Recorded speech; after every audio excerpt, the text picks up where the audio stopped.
Welcome back to the Word on Fire show. I'm Brandon Vaught, the content director at Word on Fire. And today, as always, I'm joined by the man whom Dr. Peter Crave calls the most readable and delightful Catholic essayist alive, the man whom Father James Martin calls one of the most effective evangelists in the Catholic Church, and the man whom his mother simply calls Bob. He is Bishop Robert Barron. Bishop Barron, welcome. Actually, it's Bobby, she calls me. Bobby, got to get it right. Tell us the story, whenever you said you were sort of ascending through the media, you produced the Catholicism series, and then you're sitting at a table with your mom, and she says... Oh, she said, Bobby, don't you think you're a little overexposed? Yeah, my mother's good for that. Yeah, no pressure after those characterizations. God bless them. Peter Crave, too, I think is one of the really great figures, in the life of the post-conciliar Catholic Church, and Jim Martin, who's been very good to me over the years, and so these are good people, and I'm grateful for them. Now it's been 8 months since you were ordained bishop. It flew by for me. I'm sure it has for you. What would you say has been one of the most surprising or unexpected aspects about being a bishop? I might say the amount of teaching that I continue to do. So I've been a teacher much of my priesthood, in both informal and formal ways. Because as a bishop, there's a administrative side to it, the meetings and sort of managing the business affairs, money and building and personnel. There's a liturgical side for sure. I'm always leading people in prayer, and I'm now in the middle of confirmation season, for example. But almost every time you stop someplace as a bishop, you teach, right? You're always called upon to speak. And I always want to make sure I just don't engage in, anodyne little hello, how are you kind of things. I figure, look, I'm here as a bishop, so I want to teach the Catholic faith in some ways. So maybe that surprised me a little bit is how much teaching I continue to do, and at all levels. You're talking to adults, you're talking in very formal settings, you're talking to kids a lot, teenagers, little kids, and everything in between. So maybe it's, Brandon, the teaching side, how prevalent that is. That's maybe surprised me a little bit.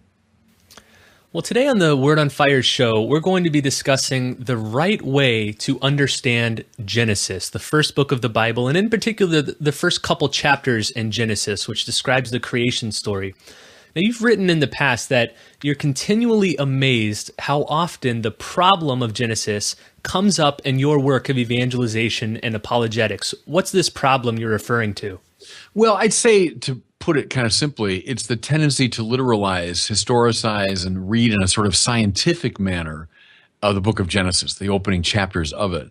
And that, if you look at in the grand sweep of things, is more of a 20th century phenomenon. Fundamentalism, as we know it, was born in late 19th, early 20th century for all kinds of reasons. But go back to the earliest days of the church. Go back to someone like Origen of Alexandria, writing in the second and third centuries. Go back to Augustine, writing in the fourth century, and you find extremely sophisticated, non-literalistic readings of the book of Genesis.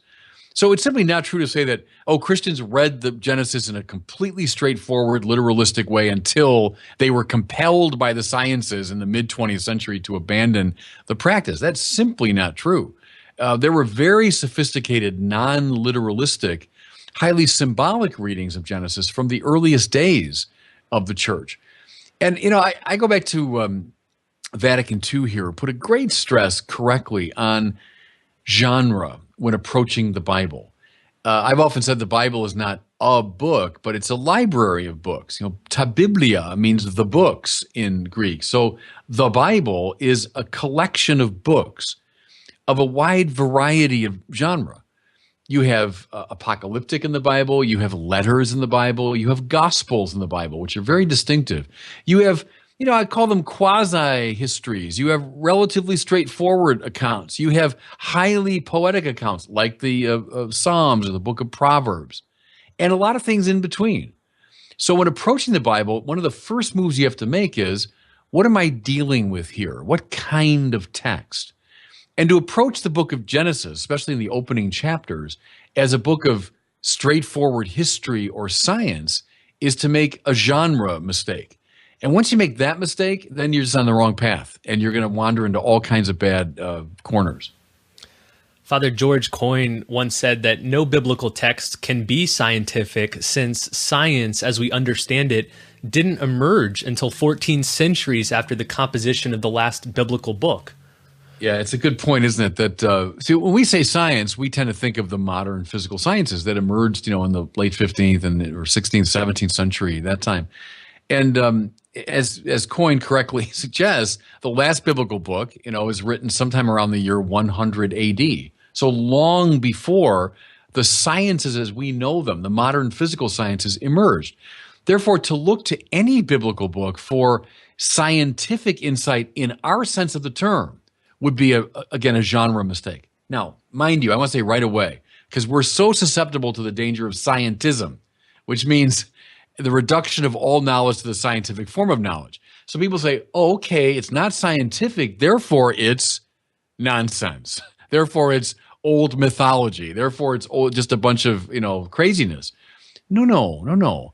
There are a lot of ways to speak the truth, the deep truth of things, that's not scientific in our modern sense of the term.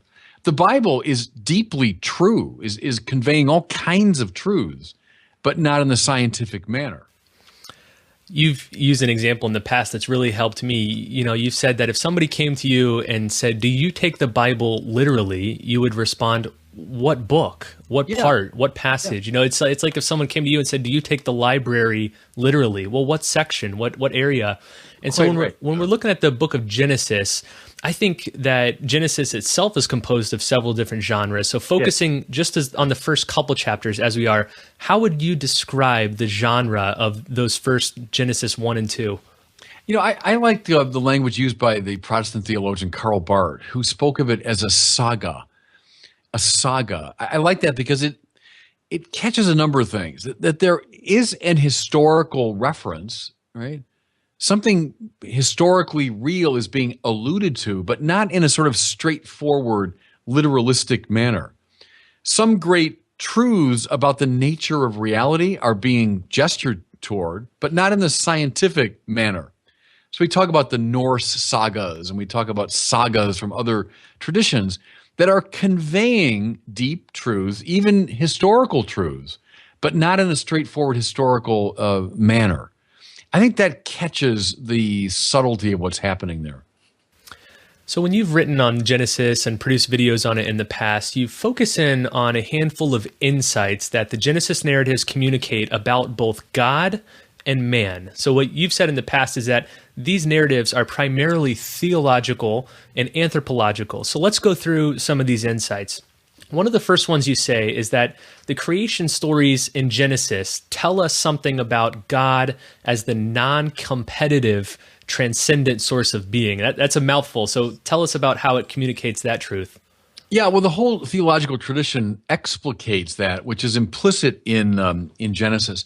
Look at so many of the myths of origin in other religions or stories of the beginning of things. They're almost always marked by violence.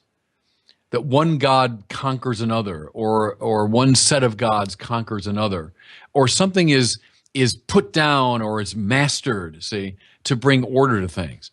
Notice how that idea haunts much of humanity. Watch almost any television show, read any of the ancient myths and sagas, and you'll find repeated that idea, that order comes through violence. Then you've got the book of Genesis, which shows us God who makes everything through a nonviolent act of speech. Let there be light. Let the earth come forth, etc. And God doesn't wrestle anything into submission. He's not conquering some rival deity. Rather, in a nonviolent, rational act of speech, and all that's important, I think, God brings forth the world. So it's not in competition with him. He doesn't have to conquer the world to master it. Rather, he brings it forth in an act of love and reason, love and reasoned speech. That's a very different story of origin. You've also pointed out that this sort of non-competitive act of creation points forward to Jesus, in particular his teachings on nonviolence, his teachings on freedom. How do the Genesis narratives highlight elements of Christ? Yeah, look at now Matthew 5, 6, and 7. Look at the Sermon on the Mount. And you'll see, profile the Sermon on the Mount against any ethical teaching in any tradition in the world, and you begin to see how really strange it is. There, of course, are points of contact between all the great ethical traditions. I mean, I buy that. C.S. Lewis's The Tao, which would include moral teachings, and I totally subscribe to that. However, the longer you stare at the Sermon on the Mount, the stranger it becomes, and the more uniquely it profiles itself against the more generic background. Love of enemies? Turn the other cheek? Don't resist evil? Bless those who curse you? Pray for those who maltreat you? Even the most benign, benevolent ethical system would never go that far, Or if you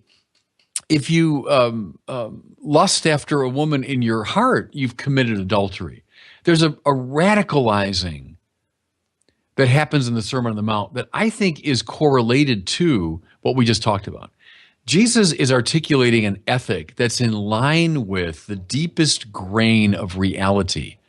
The deepest grain of reality is nonviolent love. And he's trying to get us now online, on beam with that truth. So there's a metaphysics, if you want, that undergirds the ethics of the Sermon on the Mount. And that, I think, is something very, very provocative. Another striking element of the creation narratives in Genesis, are that the elements of creation are not objects of worship. Why is this significant? Yeah, it might be, in my judgment, the heart of the matter. Go back to those opening lines. I invite everybody listening to go open up your Bibles and look again. And you'll see referenced what? Light, the earth, the sea, all the animals that crawl on and walk on the earth, that swim in the sea. You'll see referenced stars and planets, right? And what do all those things have in common?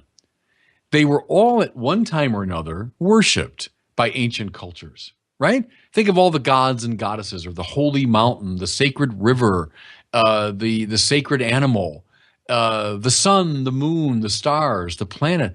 All of those things were worshipped. What's Genesis saying? All those things are good, indeed very good, but they're not God. And see, I think, speaking now from my perspective out here in Southern California, that's still the message we need to hear. Nature, beautiful. Mountains, the sea, planets, animals, even the bugs that crawl on the earth, they're all good, but none of them is God. They're all creatures. And in fact, now how beautifully this is expressed. They come forth from God in Genesis as a kind of liturgical procession in this stately order, one after the other. And that's the clue. They're not God, they're creatures, and they find their deepest purpose not in arrogating to themselves divinity, but in worshiping the Creator. See, and now we're into a strain that's really deep and beautiful in our tradition, that the flower, right, lacking consciousness, but being itself, just doing what a flower does, is giving praise to God. The water flowing down a mountainside is not consciously aware of what it's doing, but it's fulfilling its mission and thereby giving worship to God. Now, who comes at the end of a liturgical procession? The most important figure, right? The priest or the bishop, the one presiding, comes at the end. Who comes at the end of the Genesis procession? But human beings. Because we're going to lord it over creation? No. We're going to lead creation in right praise. So our job, and this, I think now the whole Bible opens up in a new way.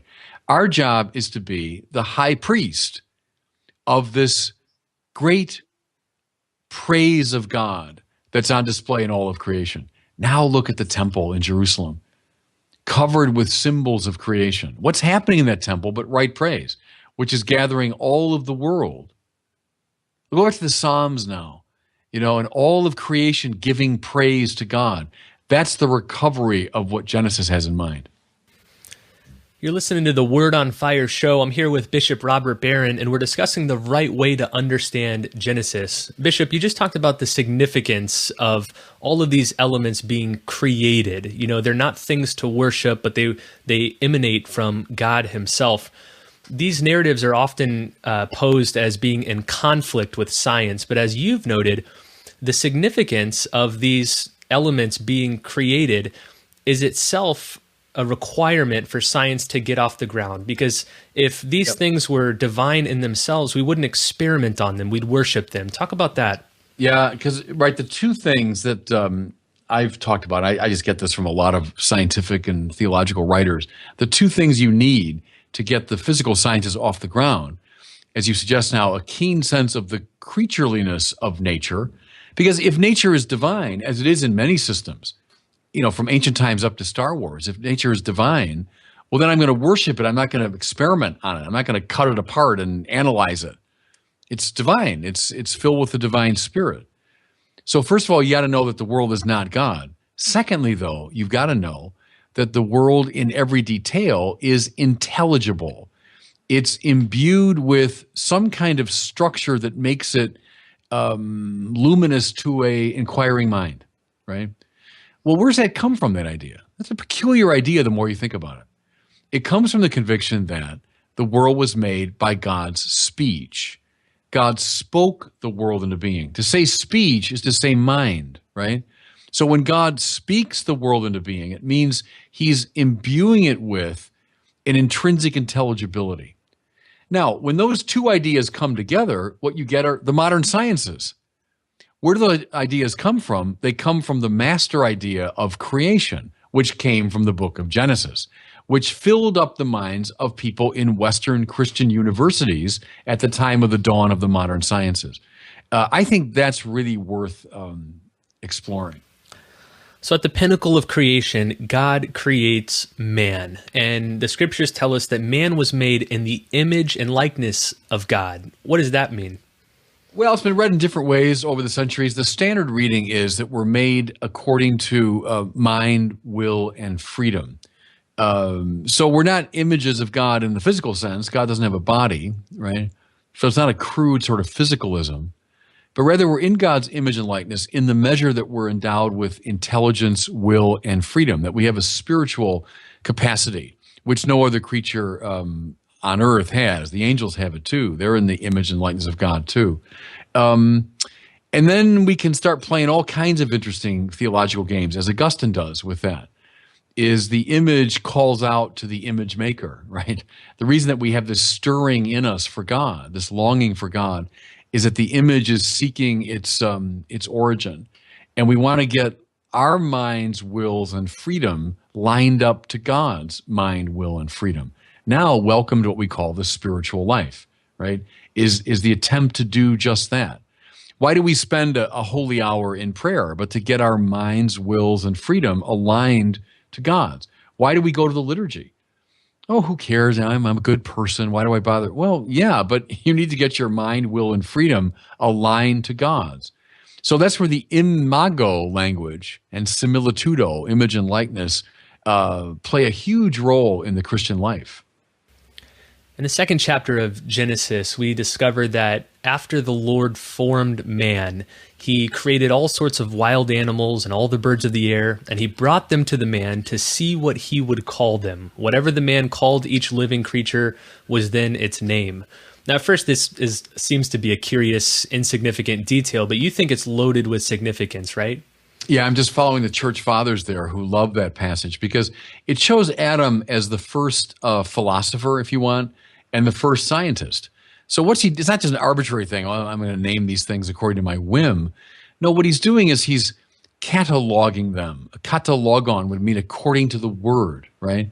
What's Adam recognizing, and that's an important word in itself, isn't it? To recognize is to think again what's already been thought. And so the intelligibility which God has placed in nature is now recognized, it's recognized by Adam, who's in the image and likeness of God. And so he's functioning now as a properly ordered scientist or philosopher. The trouble now will come, and welcome to our time, when we start thinking we can make reality anything we want. We're going to make it according to our little expectations and our little desires, as opposed to cataloging or recognizing what God has already cognized. So one way the church fathers played with this image of the garden is all forms of human flourishing, from friendship and even politics, science, philosophy, literature. It's all foreshadowed, if you want, in the play of Adam and Eve in the field of the Lord. But I think that's a very relevant thing to our time, when we tend not to want to catalog reality, but to invent it according to our own whims. Now, a few times you've alluded to the church fathers, and in particular Origen and Augustine, for their more allegorical, metaphorical readings of Genesis. What are some other insights that the church fathers offer us when it comes to the creation stories in Genesis? Oh, I think everything I've been talking about so far has been really conditioned by the church fathers. So they saw all these poetic, possibilities. I think image and likeness is very big. You have Adam as a precursor of Christ. You have even Mary as the new Eve, right? So just as we fell through the first Eve, so then the new Eve participates in the act by which we're saved. The tree by which we fell then becomes the tree of the cross by which we're saved. So they love to show the poetic analogies between Christ and Adam and Eve. Also, I mentioned the temple, that the garden itself is a kind of temple, a place of right praise. Well, then the temple is planted among the Israelites as a hearkening back to the garden. And of course, where is Jesus buried but in a tomb in a garden? And so all these links to Jesus almost as a seed planted in the new Garden of Eden that will rise as eternal life. The fathers saw all those very rich connections. So to sum up here, if you had to give a short answer to this question, what would you say? How should we understand Genesis? What are the first couple chapters of Genesis trying to teach us? They're trying to teach us really who we are. Who we are. We're creatures, we're not God. We're in the image of God. And we have a wonderful privilege and responsibility to name the world according to the mind of God. We're also priests. We're meant to be leaders of worship. We will find ourselves in our deepest joy in the measure that we worship the true God.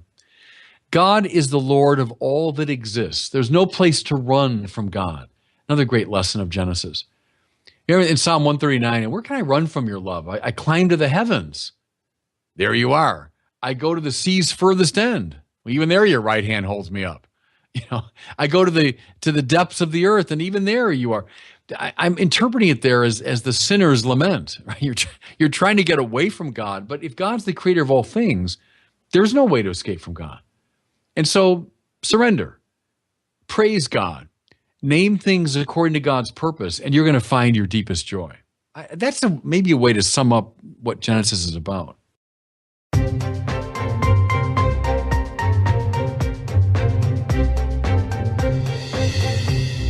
Well, it's time now for our regular listener question. Every single episode, we choose one question from listeners like you to play right here on the air for Bishop Barron. If you have a question, we'd love to hear it. Just visit askbishopbarron.com and you can record your question on your phone, your computer, or your tablet. Today, we have a question from Marlon, who's from Canada, and asked a great question about the relationship between the church and the state. Here's Marlon's question.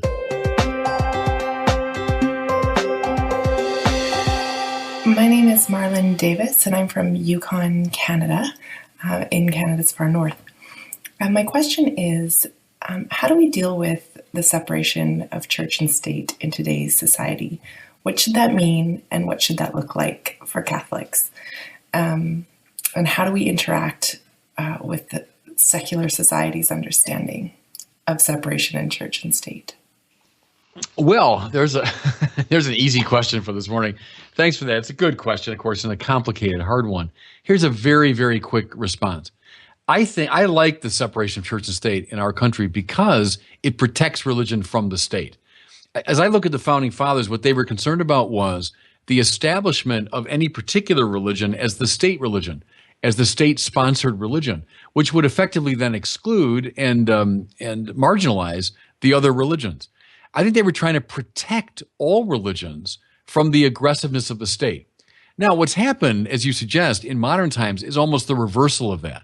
Now it's being construed as, oh, it's the state needs to be protected from religion. I think it was just the opposite in the Founding Fathers' purpose. Now, a second derivative point is the separation of church and state should never mean what Richard John Neuhaus called the naked public square, as though now the public square is meant to be denuded of any religious influence. No, not at all. That's not at all what they had in mind. I think, from Abraham Lincoln to Martin Luther King, religious people have very boldly entered, on religious terms, have entered the public square and have made public arguments and have urged, this is from emancipation to civil rights, now to abortion issues and so on and so forth, euthanasia issues, assisted suicide. I think it's perfectly fine for religious people on religious grounds to enter the public square, make their case. So when people start throwing around the church and state should be separate, religious people shouldn't get involved in politics, that's repugnant, it seems to me, to the intention of the Founding Fathers, which was to protect religion from the aggressiveness of the state. Well, thanks for listening to this episode of the Word on Fire show. Hopefully you've learned several key insights on how to properly understand Genesis. If you'd like some more resources, we have plenty of them for you at wordonfireshow.com. Just visit that website, click on this episode, and you'll find several articles and videos and other resources. Thanks again for listening, and we'll see you next week on the Word on Fire show.